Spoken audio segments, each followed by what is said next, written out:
Welcome to The Sound of Economics, the podcast series by Bruegel, the Brussels-based economic think tank.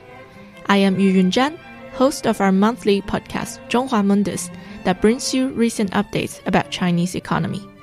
As usual, I am with our senior fellow, Alicia Garcia Herrero. Hi, Alicia. Happy New Year. How are you? Happy New Year. We're also glad to have with us today Ms. Anna Krystianowska, president of Estima, a think tank that contributes to the policy and political dialogues in North Macedonia and Western Balkans, how it integrates into Europe and its relations with China. She is also a research fellow at ELIOMAP, the Hellenic Foundation for European and Foreign Policy. Nice to meet you, Anna. Welcome to The Sound of Economics. It's great to be with you.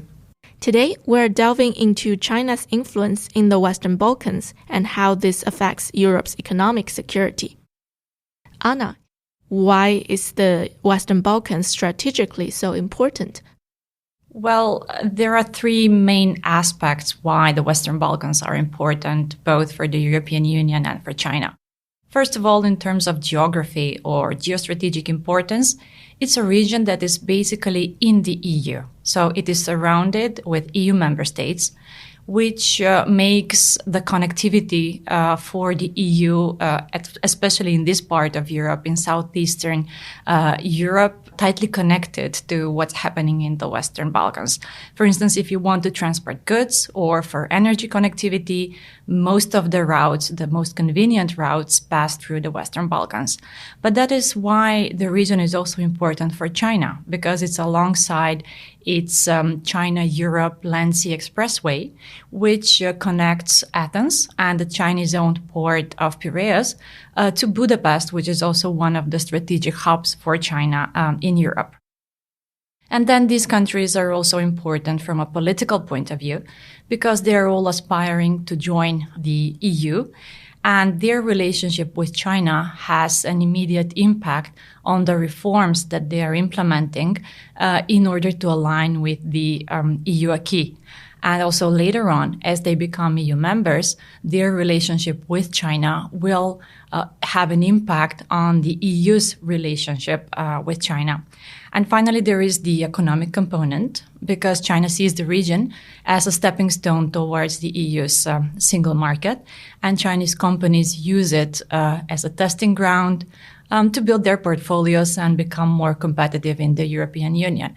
There is one very obvious example, and that would be CRBC, or China Road and Bridge Corporation. They initially started by building infrastructure projects in the Balkans. They built a bridge in Serbia, then they built a highway in Montenegro, and they went on to win the bid to build the Pelješac Bridge in Croatia with European structural funds. Alicia, as Anna was just saying, the railway and the infrastructure that China is trying to build in the region, this is part of the Belt and Road Initiative, right?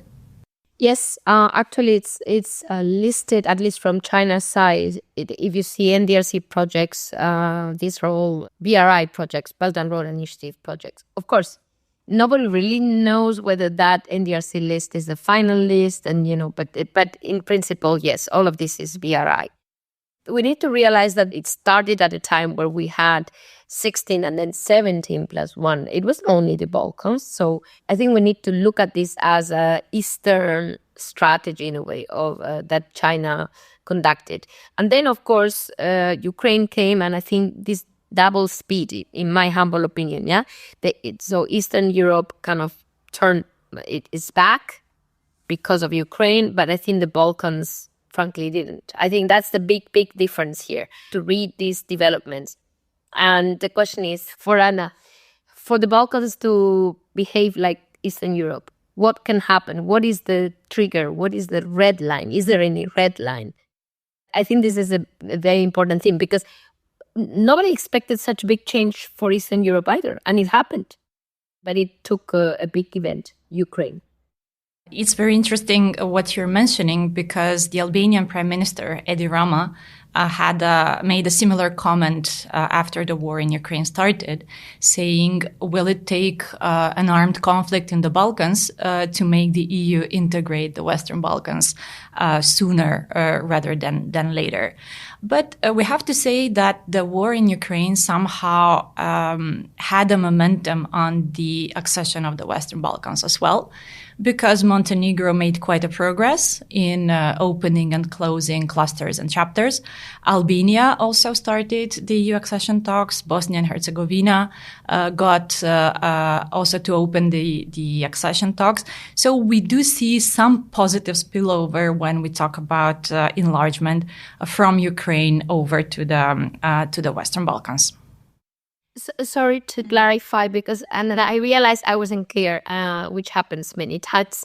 I didn't mean to say so much, although you're right, it is, in a way, if you think of the world as a zero-sum game, it's either accession or more integration with China, if you think about it that way. But my question was really about China, because of course, that zero-sum game, either or, doesn't exist in Eastern Europe, because basically they're already members. So I hear you. But for me, it was more like, is there anything that could happen that would make, and I think you're going to tell me that there's a big differences across countries in the Balkans, but that could really trigger that different approach to China. For example, and we're going to discuss this, economic security. Is there anything that really could turn these countries back in a way because of fears beyond accession? Because for Eastern Europe and Ukraine, is not only, I mean, it isn't accession, obviously, but it's economic security and security as such. So how can the Balkans feel that there's no security threat? For me, this is a very, very surprising reality. So I don't think that China in itself and the relationship with China has the potential to significantly sway these countries away from the European Union or their European path.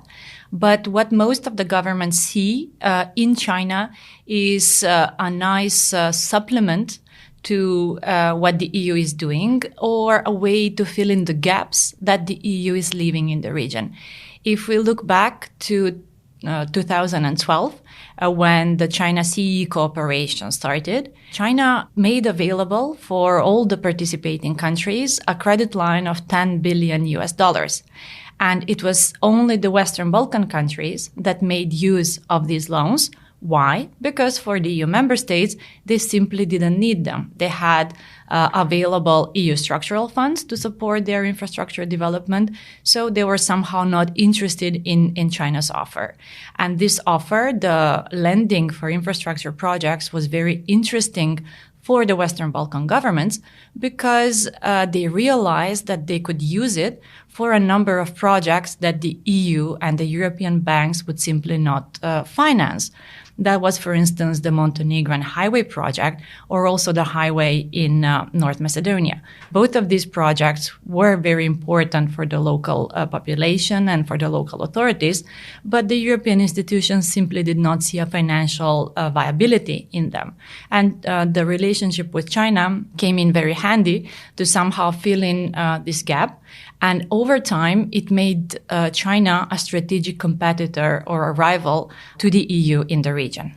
Regarding the offer that you just mentioned, were there some concerns about the debt situation? Because when it comes to China's Belt and Road Initiative, many developing countries, China's offer comes in also with other criteria, and then that leaves some countries sometimes in serious debt condition. It's interesting that we're talking about the potential debt trap from this perspective, from 2025 or the past few years. But back in 2012, no one bothered to understand this situation, and simply doing business with China or lending from China was really not seen as problematic. And even from this perspective, it is not that much the size of the loans that these countries took from China. It's more about the provisions in the loan contract. And let me give you an example. The Montenegrin highway, it's actually a highway stretch that is approximately 40 kilometers long and that cost $1 billion US. So it's probably a contender for the most expensive highway in the world. And then Montenegro is a country with less than 600,000 inhabitants and a state budget of around $3 billion US, which means that this highway cost 1/3 of Montenegro's budget. And at some point, obviously, Montenegro could not repay the annual installments, but China didn't use the situation to confiscate sovereign land or to put Montenegro in some difficult situation. To the contrary, they reprogrammed the loan and they waited for Montenegro to be able to start repaying the loan. However, if we see the contracts, inside, we have a very asymmetric provisions. We have applicable legislation that is Chinese law. We have arbitration set in Beijing in the China International Economic and Trade Arbitration Commission, which would put Montenegro in a very difficult position should China decide to terminate the contract. And China does have the right, according to what's written in the contract, to terminate it for political or policy reasons, which is very arbitrary and would put Montenegro in a very difficult situation and maybe even default. The thing is that China didn't trigger any of these provisions because Montenegro has a rather stable and correct relationship with China. It never overstepped any red lines, like, for instance, Lithuania did when China retaliated with economic coercion and economic measures. So, in fact, China has not used the leverage that these contracts provided with, but it doesn't mean that it does not have the weapons to use if some of the Western Balkan countries, because they all have, with the exception of Albania, Chinese loans, if they decide to do something which may anger China in a way. Right. So it means they're not doing it, but they have the tools if things get ugly. Definitely. Alicia, I want you to come in and then maybe talk a little bit about what role does the Western Balkans play in China's strategy in Europe? Actually, it's very important because, let's face it, Hungary is, if you want, the Trojan horse, but it's a horse within the EU. You know, you can call it Trojan horse, but the Trojan horse was outside of the wall. This is inside of the wall, and it could change any day. There could be political changes in Hungary, So that's too much of a bet for China. I think China can not only play the Trojan horse through Hungary because it's just not sure. Yeah, look Poland. I mean, not that it ever did, but I mean, Poland had a magnificent change in the political environment, and that could happen in Hungary too. So I think the Balkans offer a second option, which is different, because China, and we Europeans should realize, knows that we're being frankly unfair with the Western Balkans. I mean, this is a huge, long queue that never ends. Yeah, I mean, Turkey experienced this, and you know what? Erdogan said, the hell with it. But Turkey can do it because Turkey is big, is a geopolitical power. The Western Balkans are stuck with this. So, China knows that cornering situation of the Western Balkans. Therefore, the Western Balkans, and some more than others, and of course, Serbia is the best example, can always be there. And then, of course, there's the Russia link. I mean, it's very interesting for China to have this, I would say, a disappointed waiting list. A disappointed number of countries that are in a waiting list that never moves. So that's the Western Balkans, and I think it's very smart from China to do this. But it's not very smart from us not to realize this. And so for me, and I think this is why I really thank Anna for being here, we need to realize that the Western Balkans can really be an enormous economic security issue for Europe. Beyond many other reasons why we should take the Western Balkans more seriously, but this is one. And realizing that. And the tools we have are even less than, by far, than with Hungary. Maybe with Hungary we're not using them, but we have them. But with the Western Balkans, we are really in a much weaker situation in terms of taking action. So that's why I think it's very important to talk about this. And I thank Anna for being here again. Thank you, Alicia. I think that you made a very valid point, and it's important to understand that China is building its position in the Western Balkans for both scenarios. If these countries join the EU, it will mean that Hungary will have some allies at the table when EU foreign policy decisions are being made in Serbia or in other countries that maintain a good relationship with China.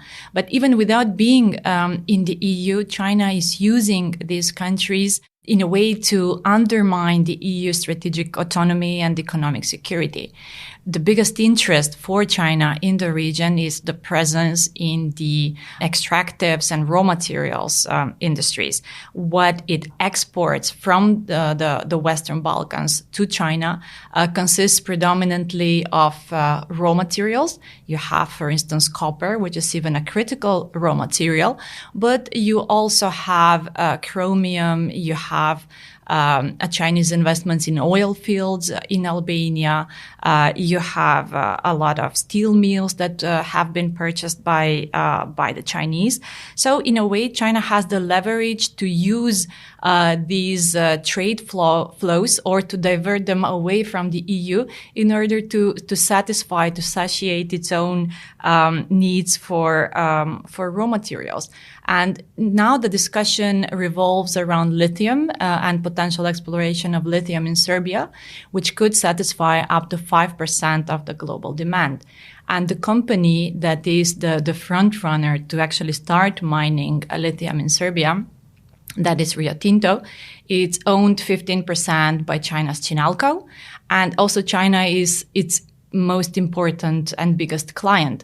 So we see that China is very carefully analyzing all the options that it has in a way that would enable it to somehow monopolize the economic cooperation with the Western Balkans, which would allow it in a way to undermine the EU's economic security.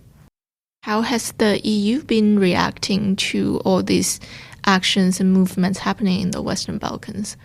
Well, that's the thing. Until now, the EU has not been very attentive to what is happening, and it did not try to respond in any direct way. Maybe because the fact that the EU's foreign policy and enlargement policy were somehow developing in parallel, and there were not many converging points between the two. But now that there is a greater awareness about the importance of the Western Balkans for Europe as a whole and the risks that the cooperation with China could pose, the EU has a number of options to do something about it. It's only a matter of political willingness to take some action. Alicia? I agree that there are instruments. Some are not, I'm not sure they apply. Some of the most, but maybe I'm wrong, like the anti-coercion mechanism, because I don't know whether you have to be a EU member, but, we have instruments. But if you think about what happened with Lithuania and the fact that, we withdraw the case from the WTO, I just wonder, whether we are ready to apply these instruments or other instruments, and not necessarily that one. So I start by saying that if we really are ready to apply such instruments, which takes political capital as regards China and so on, then we should also be ready to negotiate in a faster way with the Western Balkans, because, in a way, it's the same deal. So the fact that we aren't really, for me, is a little bit disturbing in terms of what we can actually do on this economic security, if not security issue. Well, actually, if the negotiations to join the EU and the reforms in the Western Balkans pick up in terms of speed, then these countries would be more willing to somehow adopt the EU acquis even before becoming full-fledged members of the European Union. And here I'm talking about the FDI screening mechanism, for instance, because none of these countries has an FDI screening, and it would enable them countries for Serbia, like Serbia, for instance, to be able to filter the investments that are coming, because not all of the Chinese investments in Serbia are generating sustainable growth or contributing in any way to the local economies. And then another instrument would be the foreign subsidies regulation, which would be very relevant for the Western Balkans, because if we put Serbia aside, in all the other countries, Chinese companies are competing for public contracts, even without Chinese loans. We have companies, for instance, like CRBC, Sinohydro, CWE, Gajoba, etc., that initially had Chinese loans to do some infrastructure projects in the region. But even without the loans, now they're competing for EBRD funding, EIB funding, national budgets, or even EU grants. And we all know that they are heavily subsidized by the Chinese government, so they are able to outcompete EU companies, but also local companies, to get those public contracts. So if we had a mechanism to somehow do these investigations to understand that these companies have a leverage, they are not operating on the same level playing field, then it would somehow shrink the space for the Chinese companies to operate in the region. So what I'm hearing is that you're saying there is political will from the Western Balkans to comply with more EU rules in order to fasten the accession process, right? Yes, provided that there is a positive feedback or credible perspective from the EU for these countries to move closer to membership, which until now, admittedly, was not the case, but it would be the only way to actually make these countries do something about China and address their own economic security first and foremost, but then also contribute to the EU's economic security. Alicia, does EU counter China's growing influence in the region? How do you think this will play out if the accession talks continue to grow? Like Anna said, provided that the EU is also willing to meet in the middle and then try to speed up the accession process. I think the first thing that the EU needs to do is to be tougher with Hungary, using the treaty and basically excluding Hungary from voting if needed at the EU Council. Once that is done, everybody will watch. So you know what might come. And if you're smaller than Hungary, which is the case for Western Balkans, even more so. So in other words, I think it's leading by example. If you still allow the situation with Hungary to continue, the Balkans will see no reason why not to continue to play, even when the negotiations, are up and running. And if I say even if they accelerate. So this is really the link. The link is Hungary. We need to realize this. Without cutting that umbilical cord, it's risky because there's no reason for the Balkans to behave differently, and the door with China will remain open on economic security grounds. I mean, in other words, remaining a threat on economic security grounds for Europe, because there's nothing to lose from the Balkan side. So that's, for me, the answer, Hungary. Anna, do you agree with what Alicia just said? Yes, and there is a lot of empirical evidence that Hungary is serving as a proxy, in a way, for China's influence in the region. For instance, there is a project aimed to finish the European Corridor 8, which should connect Italy, Albania with Bulgaria and the Black Sea.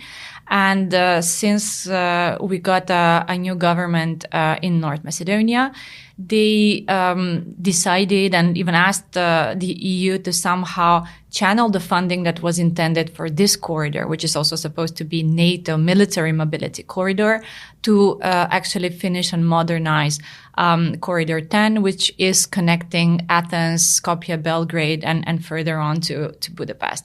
And yes, this corridor is important for all the countries, including North Macedonia and Albania, and Serbia. But then again, we were wondering to which extent that is the genuine will of the government, and to which extent it is Chinese influence through Hungary, which is one of the closest allies of our new government. Well, thank you very much. Let me just ask each of you one closing remark. Maybe I can start with you, Anna. Like, in the 10 years, how do you envision China-Western Balkans relations? I think that largely depends on the EU, because for the time being, with the exception of Serbia, we see that the Western Balkan countries maintain mostly a symbolic cooperation with China, and they tend to refrain for a more strategic cooperation. So if they are on track and if they become members of the European Union, it will significantly close the door to China's influence, because enlargement brings along economic convergence, be it through access to the single market, structural funds, etc.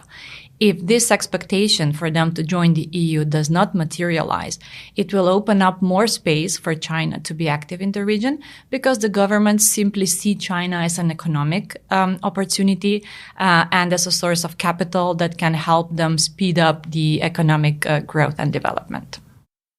Alicia, how do you think this would affect the EU's economic security? As I said, I think the EU is already changing in terms of understanding economic security beyond its, first, understanding economic security, which we didn't discuss before. But secondly, going beyond its boundaries. So understanding economic security as a neighborhood issue as well. And that's where the Western Balkans become really essential. Accession, which is the big word for 2025, the reason for accession this time is different from the past. Before it was growth, new countries, population. Ukraine is not about that, it's about security. So by reading accession that way, I think the Western Balkans become more relevant, because there is a threat to economic security and security. And that reading wasn't there for a long time. I think it's clearly there now. So that's to me the changing angle of our relations with the Western Balkans, and China has a lot to do with it. Thank you very much for this interesting conversation. I am Yuyun Zhan, and I am with Alicia Garcia Herrero, Senior Fellow here at Bruegel, and Anna Kristianovska, President of Estima and Research Fellow at Eliomap. For listeners, you can find all our research on China at bruegel.org and sign up for Zhonghua Mundus, our monthly China podcast and newsletter, with link in the show notes. Until next time, bye-bye.